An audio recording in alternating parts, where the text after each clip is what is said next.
On this day in history, we remember the remarkable individuals who shaped our world. Welcome to Who Died Today in History, where we honor their legacies. From artists to leaders, their impact lives on. If you find their stories meaningful, like, subscribe, and hit the bell to stay connected. Nicky Katt, the versatile American actor celebrated for his intense portrayals of complex characters, passed away on April 14, 2025, in Burbank, California, at the age of 54. His death was confirmed by his attorney, John Sloss, though the cause remains undisclosed. Katt's career, spanning from childhood roles in series like Fantasy Island to standout performances in films such as Dazed and Confused, The Limey, and Boiler Room, showcased his commitment to nuanced storytelling. His portrayal of Clint Bruno in Dazed and Confused exemplified his ability to infuse depth into seemingly antagonistic roles, reflecting the 1990s cinematic shift towards exploring the intricacies of flawed characters. His death resonates with the challenges of an era where actors often grappled with the dichotomy between mainstream success and artistic integrity. Katt's selective approach to roles and his preference for character-driven narratives over blockbuster fame highlighted a commitment to authenticity in an industry increasingly driven by commercial considerations. The immediate aftermath of his passing saw an outpouring of tributes from peers and fans alike. Colleagues remembered him as a dedicated and passionate actor whose performances left an indelible mark on audiences. This collective mourning underscores how his death amplified his legend, prompting a re-evaluation of his contributions to film and television. Katt's passing invites reflection on humanity's relationship with mortality, power, and memory. His roles often delved into the darker facets of human nature, challenging viewers to confront uncomfortable truths. In death, as in life, he compels us to consider how we commemorate those who eschew conventional paths, yet leave lasting legacies. Through retrospectives, critical analyses, and renewed interest in his filmography, Katt's work continues to be celebrated. His performances serve as a testament to the enduring power of storytelling and the ways in which art immortalizes those who dare to portray the complexities of the human experience. Bibi Andersson, the radiant Swedish actress known for her powerful collaborations with Ingmar Bergman, died on April 14, 2019, in Stockholm at the age of 83. Her death from natural causes followed a decade-long decline in health after suffering a debilitating stroke in 2009 that left her with impaired speech and motor functions. The slow deterioration of her health and her quiet passing reflected a generation of European performers whose lives moved away from the limelight, even as their art continued to resonate globally. Andersson's death marked more than the end of a prolific acting career. It signaled the fading of an era defined by psychological depth and existential inquiry in cinema. Her work in The Seventh Seal, Wild Strawberries, and particularly Persona explored themes of mortality, duality, and emotional vulnerability. Core preoccupations of mid-20th century intellectual and artistic movements. Her portrayal of Nurse Alma in Persona revealed the growing cinematic fascination with identity and repression in the wake of post-war trauma and Freudian influence. The immediate consequences of her passing were heartfelt tributes from across the film world, particularly from Sweden and European cinema circles. Film institutions hosted retrospectives, and critics re-evaluated her role in shaping female representation in art house film. Her legacy, already cemented by decades of iconic performances, was reinvigorated, affirming her place alongside luminaries like Liv Ullmann and Ingrid Thulin. Andersson's passing invites a broader meditation on mortality, power, and memory. Unlike the dramatic or violent ends of figures like Joan of Arc or Lincoln, Andersson's quiet departure underlines the fragility and grace of aging and illness. Yet her artistic impact endures, preserved through the lens of film, a medium uniquely suited to eternalize human complexity. Through literature, academic film criticism, and continued public screenings, we immortalize Bibi Andersson not through myth, but through the enduring emotional truth she brought to life on screen. Her legacy reminds us that even quiet deaths can leave thunderous echoes. Jonathan Frid, the Canadian actor renowned for his portrayal of the tormented vampire Barnabas Collins on the Gothic soap opera Dark Shadows, passed away on April 14, 2012, at the age of 87 in his hometown of Hamilton, Ontario. His death, attributed to pneumonia and complications following a fall, was a quiet conclusion to a career that had once electrified television screens and redefined the vampire archetype. Frid's ascent to fame was serendipitous. In 1967, he was cast in what was intended to be a short-term role on Dark Shadows. However, his nuanced performance transformed Barnabas Collins from a mere antagonist into a sympathetic figure, captivating audiences and revitalizing the show's ratings. This portrayal introduced a complex, emotionally conflicted vampire, laying the groundwork for future interpretations in series like Angel and The Vampire Diaries. The immediate aftermath of Frid's passing saw an outpouring of tributes from fans and colleagues alike.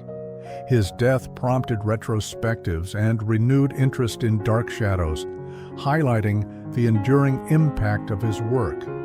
In 2021, the documentary Dark Shadows and Beyond, the Jonathan Frid story, was released, offering an intimate look at his life and legacy. Frid's death, though natural, invites reflection on the interplay between mortality, fame, and memory. Unlike the dramatic demises of historical figures like Cleopatra or Lincoln, Frid's quiet passing underscores the transient nature of life and the lasting power of art. His portrayal of Barnabas Collins continues to resonate, illustrating how performance can immortalize an individual beyond their physical existence. Through continued viewings, scholarly analyses, and fan commemorations, Jonathan Frid's legacy endures. His work serves as a testament to the profound ways in which storytelling can capture the human experience, ensuring that his contributions to television and culture are remembered and celebrated. Mike Bossy, the legendary right wing for the New York Islanders, passed away on April 14, 2022, at the age of 65, after a courageous battle with lung cancer. Diagnosed in October 2021, his illness progressed rapidly, leading to his untimely death just 6 months later. Bossy's death underscored the era's evolving understanding of health risks, particularly the long-term effects of smoking, a habit prevalent among athletes in his time. Both Bossy and fellow hockey legend Guy Lafleur, who passed away a week later from the same ailment, were known to have smoked heavily during their careers, highlighting a generational shift in health awareness. The immediate aftermath of Bossy's passing saw an outpouring of grief and tributes from fans, teammates, and the broader hockey community. The Islanders organization honored his memory by establishing the Mike Bossy Memorial Fund, dedicated to raising lung cancer awareness and funding research, ensuring that his legacy would contribute to the fight against the disease that claimed him. Bossy's death did not merely amplify his legend, it solidified his status as a transformative figure in hockey history. His scoring prowess and sportsmanship set new standards for excellence, inspiring future generations of players. In the wake of his passing, there was renewed appreciation for his contributions, leading to increased viewership of classic games and a deeper recognition of his impact on the sport. Reflecting on Bossy's death invites contemplation on humanity's relationship with mortality, power, and memory. His battle with lung cancer serves as a poignant reminder of the fragility of life, while the collective mourning and subsequent memorial efforts demonstrate the enduring power of human connection and the desire to honor those who have shaped our cultural landscape. Through art, literature, and commemoration, figures like Bossy are immortalized, their legacies woven into the fabric of our shared history, inspiring and teaching us long after they are gone. Trevor Bannister, a distinguished British actor renowned for his role as Mr. Lucas in the sitcom Are You Being Served, passed away on April 14, 2011, at the age of 76.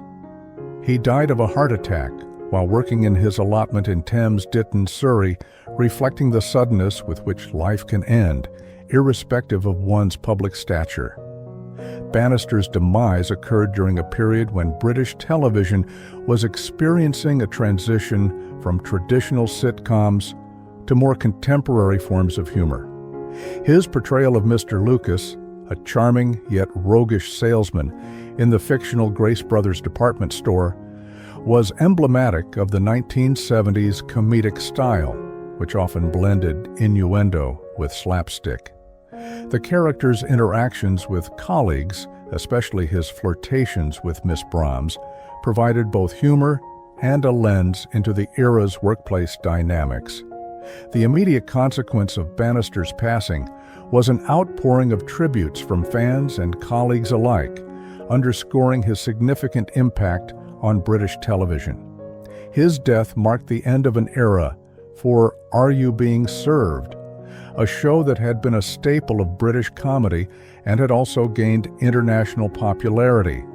This loss prompted retrospectives that celebrated his contributions, ensuring that his legacy would continue to influence actors and comedians.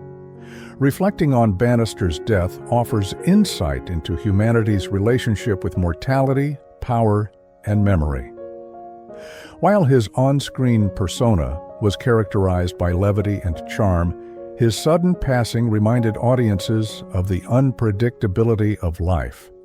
The collective mourning and subsequent celebrations of his work highlighted society's inclination to immortalize figures who have touched cultural consciousness.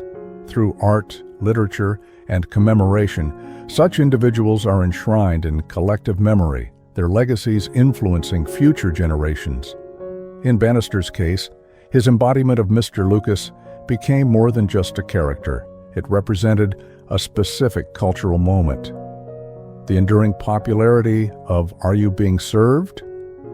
In reruns and its continued discussion in media reflect how art can preserve and honor those who have passed, ensuring that their contributions remain a vibrant part of cultural discourse. Percy Sledge, the legendary singer behind the soulful classic When a Man Loves a Woman, passed away on April 14, 2015, at the age of 73. His death was the result of natural causes, including liver cancer. Sledge's passing marked the end of an era for Southern soul music, which had been defined by his heartfelt ballads and the raw emotion he poured into his songs. His most famous hit, released in 1966, became a symbol of romantic longing and vulnerability, capturing the complexities of love and heartbreak. Sledge's death came at a time when the music industry was evolving, but his legacy as one of the pioneers of soul music remained undeniable. His voice, characterized by its raspy, emotional quality, helped bridge the gap between gospel, blues, and soul, creating a style that resonated with listeners across generations.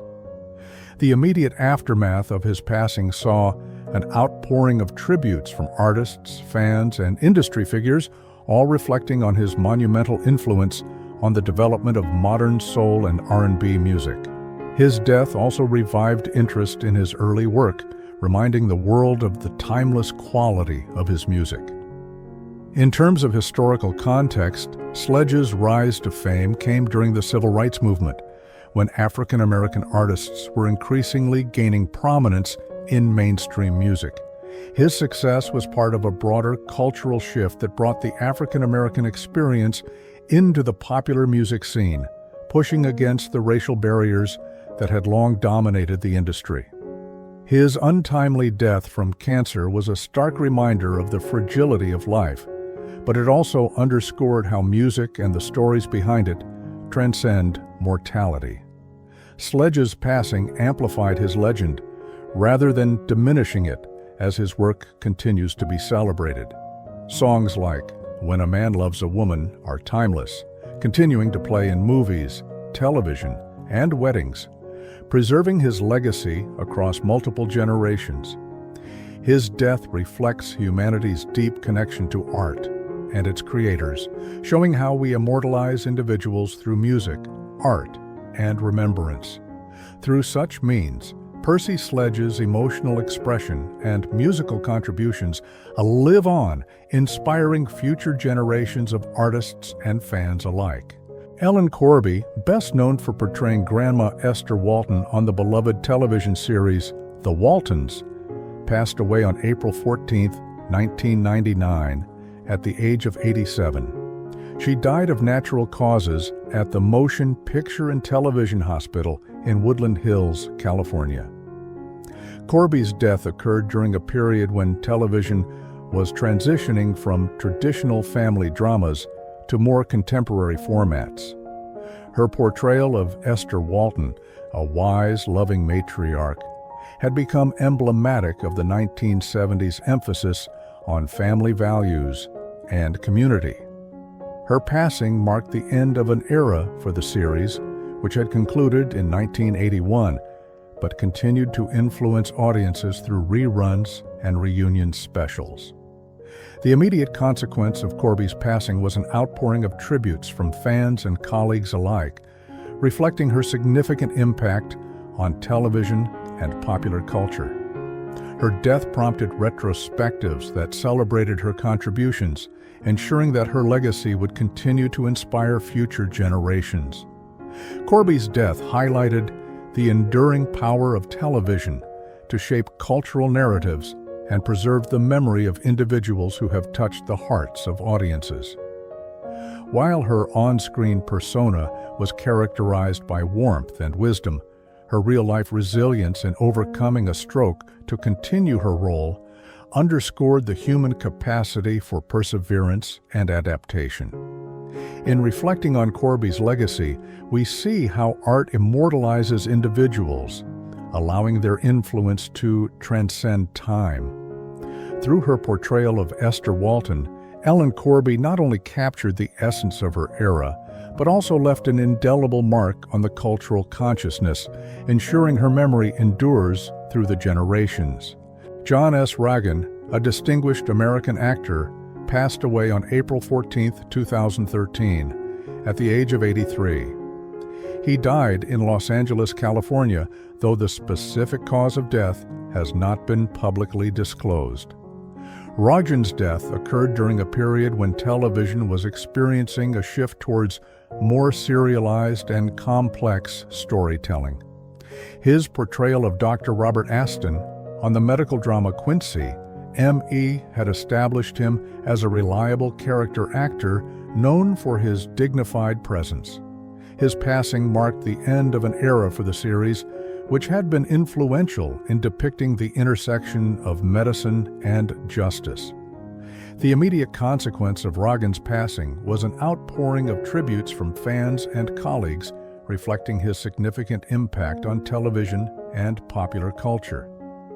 His death prompted retrospectives that celebrated his contributions, ensuring that his legacy would continue to inspire future generations.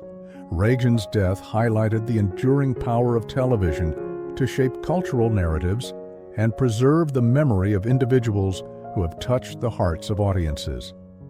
While his on-screen persona was characterized by professionalism and integrity, His real-life contributions to the arts underscored the importance of character actors in bringing depth to television storytelling. In reflecting on Reagan's legacy, we see how art immortalizes individuals, allowing their influence to transcend time.